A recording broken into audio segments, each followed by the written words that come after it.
എന്ന് പറഞ്ഞ ഒരു രോഗം ഉണ്ടായിരുന്നു. അത് 2013 തൊട്ട് അതിന് മരുന്ന് കഴിക്കുക. ഭയങ്കര വിറയലായിരുന്നു. അങ്ങനെ മരുന്ന് ദിവസവും ഡോക്ടർ പറഞ്ഞു അത് ലൈഫ് ലോങ് കഴിക്കേണ്ട മരുന്നാണ്, അത് നിർത്തരുത് ഒരിക്കലും. അങ്ങനെ കഴിച്ചുകൊണ്ടിരുന്നു.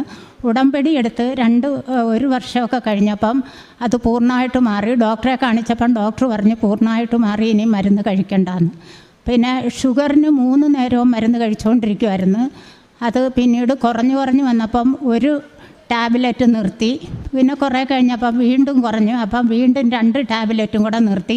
ഇപ്പം ഷുഗർ പൂർണ്ണമായിട്ട് മാറി. അതുപോലെ ക്രിയാറ്റിൻ ഉണ്ടായിരുന്നു, 1.9 ഉണ്ടായിരുന്നു.